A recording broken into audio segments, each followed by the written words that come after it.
So,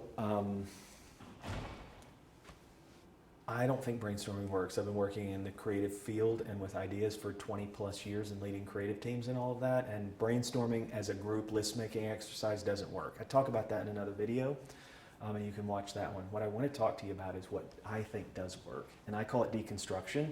There is a fancy academic term for it. It's called morphological analysis. And basically, here's what this is built on. Our minds work around words, right? We think in images, yes, I get, but ideas and other things come to us through language, and language is very efficient for communicating a volume of information, and we do that through words. And words are really interesting things. They're very loaded, and they force us into common roots or common ways of thinking about things. So take, for example, a fork, right? If I talk to you about a fork and what's a fork for, you will say it's for eating food. And your brain will bring up a whole host of associations around what a fork is for, and it won't bring up any of the associations around what a fork is for. And so what I have found is important to do is when you're brainstorming around a particular idea or a way you want to innovate around something, you need to deconstruct the language systems, and you need to sort of deconstruct the object itself. So I'm holding a marker. Let's just talk about pens right now. If I say the word pen and you understand that I mean writing instrument and not like a cage to hold an animal in, then you start to think about a very particular kind of pen. Perhaps it's the kind of pen that you use most. If you're a fountain pen writer, then perhaps you think about a certain kind of pen. But if I tell you to really define what a pen is, you might say it's cylindrical. I might try to learn how to spell first. Cylindrical. Mark making. You might want to respell cylindrical.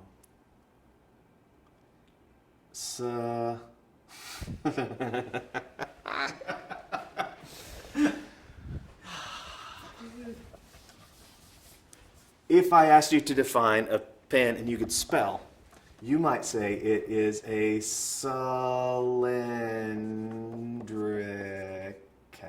right? That's probably misspelled. There's my spell checker working on that. It's a cylindrical mark making handheld tool, right?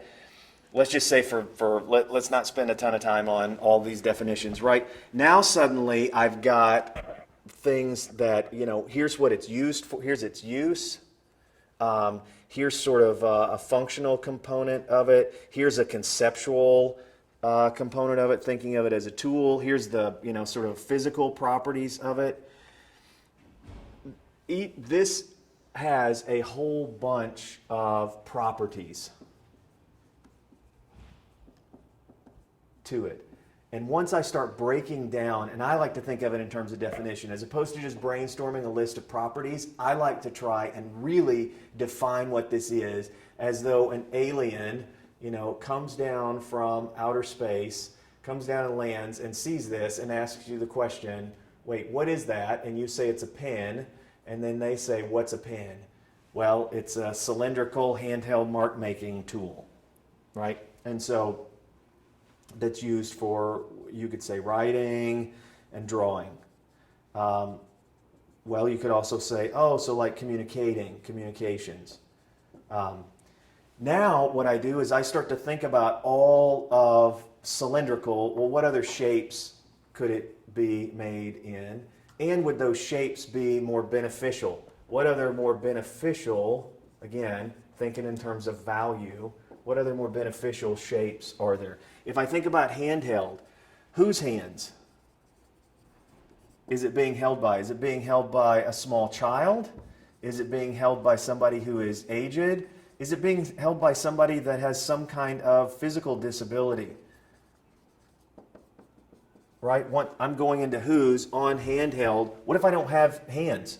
Is there a foot-held pen, right? We've all seen videos of, there's this great guy that plays the guitar with his feet, right? So not everybody has hands. If I think about it not as a tool, but as for writing and drawing and communicating, there's other ideas here. If it's for mark making, what else could it be used for? Is it mark removing? What colors is it making those marks in? And all kinds of ways around this. But you can only do this if you deconstruct it down to its sort of component parts and you look at each one of the properties. It's much easier than if I just said to you, hey, I want you to create an innovative new pen. Right? And so normally what we would do is we would brainstorm this, and we'd get in a room and we'd start flinging up ideas about, oh, a pen, it glows in the dark. No, a pen's for, it's like circus clowns. And we'd just start throwing out crazy ideas. That's why we don't do that. This is why we deconstruct it down to what is it? What's the physical properties of it? What's its use? How does it function? What do we use it for? Who uses it? Etc. Breaking those down into component parts and then brainstorming around, again, new sources of value that can be found in each one of these, and that's deconstruction. Thanks.